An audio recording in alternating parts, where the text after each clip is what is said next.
శ్రీమాత్రే నమ. శ్రీ గురుభ్యో నమ. ద్వాదశ రాశుల వారికి కూడా ఈ యొక్క శ్రావణ మాసంలో ఎలా ఉండబోతుంది, ఏ ఏ రాశి వాళ్ళు ఏ ఏ రోజున ఎలాంటి మంత్రం చదువుకుంటే మంచిది అన్న విషయాన్ని ఇప్పుడు మనం తెలుసుకుందాం. యో నమ. తదుపరి మిథున రాశి. శ్రావణ మాసం నందు మిథున రాశి వారికి సంబంధించి ఎలా ఉండబోతుంది, వారు ఎలాంటి విశేషమైనటువంటి కార్యక్రమాలు చేసుకోవచ్చు అనే విషయాన్ని తెలుసుకుందాం. శ్రావణ మాసంలో అన్నీ కూడా మంచి మంచి రోజులు ఉన్నాయండి. ఉదాహరణకు మీకు ప్రారంభం నుంచే చూసుకుంటే నాగుల పంచమి కానివ్వండి, అలాగే శ్రావణ పౌర్ణమి రోజున రక్షాబంధనం కానివ్వండి. చాలా మంది మత్స్యకారులు ఉంటారండి. మత్స్యకారులు స్వామివారిని, మత్స్యావతారంలో ఉన్న స్వామివారిని విశేషంగా గుజరాత్ వైపు ప్రాంతంలో స్వామివారిని విశేషంగా కొలుస్తారు. అంటే ఎవరైతే మత్స్యకారులు ఉంటారో ఈ విధంగా మీరు కూడా మత్స్యావతారంలో ఉన్నటువంటి స్వామివారిని విశేషంగా కొలవడం వల్ల మంచి సత్ఫలితాలు పొందవచ్చు. అలాగే ఈ యొక్క రాఖీ పౌర్ణమి రోజున రక్షాబంధనం కట్టుకోవడము, చెల్లెల్ని ఆశీర్వదించడము, అక్క చేత ఆశీర్వాదం తీసుకోవడము, అలాగే వారికి ఎటువంటి కష్టములలో ఉన్న రక్షగా తోడుగా ఉంటా అని చెప్పి మాట ఇవ్వడము, మంచి మంచి బహుమతులు వారికి ఇవ్వడం వీరికి మంచి ఆయువృద్ధిని కలిగిస్తుంది. అలాగే ఈ యొక్క 14వ తారీఖు నాడు బలరామ జయంతి అని ఉంటుంది. ఆ రోజున ఎవరైనా సరే పొలం పని చేసుకునేటువంటి వాళ్ళు, రైతులు, చేతి వృత్తులు చేసుకునేటువంటి వాళ్ళు నాగలి ఏదైతే ఉంటుందో దాని కంకణం కట్టడము, దాని చుట్టూ దాని కింది నుంచి ప్రదక్షిణాలు చేయడం కూడా చేయడం వల్ల మంచి సత్ఫలితాలు పొందవచ్చు. అయితే ఈ యొక్క రాశి వారికి సంబంధించి బుధుడు రాష్ట్రాధిపతిగా ఉంటాడు కాబట్టి బుధుడికి రాష్ట్రాధిపతి ఆ ఈ యొక్క బుధుడికి రాష్ట్రాధిపతిగా ఉన్నటువంటి రాశి కాబట్టి ఆయన అధిదేవత ఎప్పుడు కూడా విష్ణు పరమాత్మ కాబట్టి స్వామివారి యొక్క అంటే ఉన్నటువంటి శ్రావణ శనివారాలు, శ్రావణ బుధవారాలు కూడా పురుష సూక్తం కానీ లేదా విష్ణు సహస్రనామ పారాయణం కానీ చేయడం విశేషమైనటువంటి సత్ఫలితాలు పొందవచ్చు. ఇవన్నీ కూడా గోచార రీత్యా చెబుతున్నటువంటివి మాత్రమే.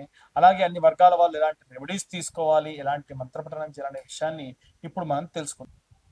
విద్యార్థులు, గృహిణులు, సినీ రాజకీయ రంగాల వాళ్ళు, ఉద్యోగస్తులు, వ్యాపారస్తులు, రైతులు, చేతి వృత్తులు చేసుకునేటువంటి వాళ్ళు అందరికీ సంబంధించి శ్రావణ మాసంలో మనకు శ్రావణ మాసం అనేటువంటి పేరు ఉంది కదండి. ఆ పేరు ఎలా అంటే ప్రతి సంవత్సరం కూడా ప్రతి నెలలో కూడా పౌర్ణమి రోజున ఏ నక్షత్రం అయితే వస్తుందో ఆ మాసానికి పేరు వస్తుంది.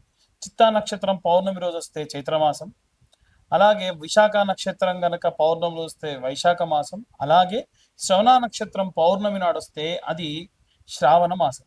ఈ శ్రావణ మాసం జూలై 25వ తారీఖు నుండి ప్రారంభమవుతుంది.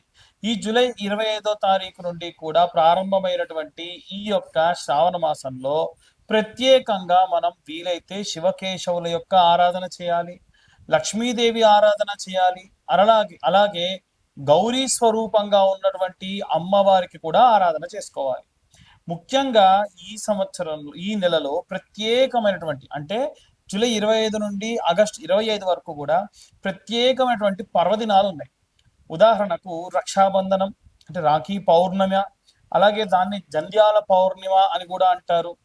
ఈ పౌర్ణమి నాడు నార్త్ ఇండియా సైడ్ విశేషంగా ఎన్నో పూజలు చేసుకుంటారు. అవి ఏంటో అన్ని కూడా ఇప్పుడు మాట్లాడుకుందాం. మనకు రక్షాబంధనం రోజున చాలా మంది ఏంటంటే అన్న తమ్ముళ్ళకి అక్కలు లేదా చెల్లెళ్ళు రక్షాబంధనం రాఖీ కట్టడం మనందరికీ తెలుసు. వాస్తవంగా ఈ రాఖీ అనేటువంటిది రక్షగా తోడుగా ఉండాలని చెప్పి పూర్వం భార్యాభర్తలు కూడా కట్టుకునేవాళ్ళు. అంటే భర్తకు భార్య కట్టేది. రక్షాబంధనం అంటే రక్షగా తోడుగా ఉంటా అని అర్థం. అయితే ఈ రక్షాబంధనం రోజున ఖచ్చితంగా మీ యొక్క తోడబుట్టువులు ఎవరైనా ఉంటే వారి చేతితోని మీరు రాఖీని కట్టించుకోండి. ఎవరైతే మీ యొక్క పురోభివృద్ధి కోరుకుంటారో వారి యొక్క చేతితో మీరు రాఖీని ఖచ్చితంగా కట్టించుకోండి, మంచి సత్ఫలితాలు పొందవచ్చు. అలాగే జంధ్యాల పౌర్ణిమ అంటారు. ఎవరైతే ఉపనయనం అయ్యి యజ్ఞోపవీతం ఒంటిపై ఉన్నటువంటి వాళ్ళు ఆ రోజున ఈ యొక్క జంధ్యాన్ని మార్చుకుంటారు. అలాగే ఉపనయనమైన వాళ్ళందరూ కూడా ఆ యొక్క రోజున కృష్ణాంజనం అని ఉంటుంది, జింక చర్మం, దాన్ని హోమంలో వేసేసి ఆ శరీరం పైన అది తాడుగా వేసుకుంటారు, మళ్ళీ మార్చి కొత్త వేసుకుంటారు. వీటన్నిటితో పాటు ప్రత్యేకంగా ఇది ఎందుకు చెప్తున్నానంటే ఈ పౌర్ణిమ రోజున రైతులందరూ కూడా వీలైతే రైతులందరూ కూడా మీ పంట పొలాల్లోకి వెళ్ళి మీ పంట పండేటువంటి 4 మూలలా కూడా కాస్తంత పసుపు కుంకుమ వేయండి. ఆ రోజున భూదేవతారాధన చేస్తే మంచిది. మనం సంక్రాంతి సమయంలో ఉప్పు చెక్కని ఎలా చేసుకుంటారో north India side Chhattisgarh, Orissa, Gujarat ఈ ప్రాంతంలో ఉన్నటువంటి వారందరూ కూడా ఆ ఆవులకి ఆరోగ్యం బాగాలేకుండా ఉంటే పసరు వైద్యం లాంటిది ఆ రోజున చేసి తీపి మధుర పదార్థాలు వాటి యొక్క కుడితిలో కలిపి పెడతారు.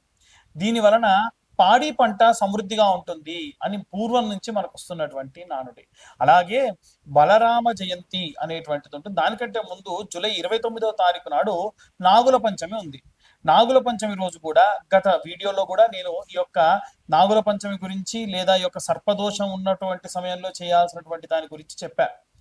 ఏమని అనంటే క్లియర్గా జంట నాగులకి ఈ యొక్క నాగుల పంచమి రోజున క్షీరము అలాగే నీళ్లు పోసి శుభ్రంగా అభిషేకం చేసి, క్షీరం అంటే పాలు నీళ్ళతో అభిషేకం చేసి గంధం పసుపు కలిపినటువంటి మిశ్రమంతో లేపనం రాసి 21 బొట్లు పెట్టి 21 ప్రదక్షిణాలు చేసి 2 దీప ప్రమిదలు ఒకదానిలో ఒకటి పెట్టి ఆవు నెయ్యి వేసి దీపం వెలిగించి ₹5 లేదా ₹10 వీలైనంత వరకు కూడా స్వామివారి దగ్గర పూలు పండ్లు సమర్పించి 21 ప్రదక్షిణాలు చేయాలి. ఇలా చేస్తే సర్పదోష సంభవిత దోషాలు కూడా పోతాయి. ఇవన్నీ కూడా గత వీడియోలు ఇంకా డీటెయిల్డ్ గా మీరు ఎంతెంత తీసుకెళ్ళాలి ఏంటి అని చెప్పి గత నెలలో ఉన్నటువంటి సమయంలో ఈ కాలసర్పదోష కాలం ఉన్న కాలం కాబట్టి ఈ సమయంలో చేసుకోండి అని చెప్పాను.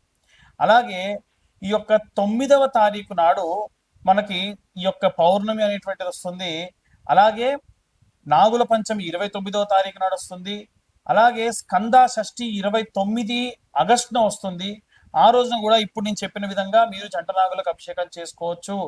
16వ తారీఖు నాడు కృష్ణాష్టమి, గోసేవ చేస్తే మంచిది. ఆ రోజున అందరూ గోవుకు ప్రదక్షిణ చేస్తే మంచిది. 14వ తారీఖు నాడు బలరామ జయంతి అంటారు. ఆరోగ్యంగా లేని పిల్లలు ఎవరైనా ఉంటే ఆ యొక్క పిల్లల చేత్తోని నాగలికి కంకణం కట్టించి ఆ నాగలి మధ్యలో నుంచి పిల్లల్ని తిప్పుతారు. ఈ యొక్క కృష్ణాష్టమి రోజున ఆవు కింది నుంచి పిల్లల్ని తిప్పుతారు.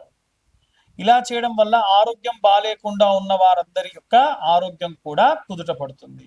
కాబట్టి ఈ విధంగా ఈ శ్రావణ మాసంలో ఇవే కాకుండా మనకి శ్రావణ సోమవారాలు ఉంటాయి, శ్రావణ మంగళవారాలు ఉంటాయి, అలాగే శ్రావణ శుక్రవారాలు ఉంటాయి, అలాగే శ్రావణ శనివారాలు కూడా ఉంటాయి.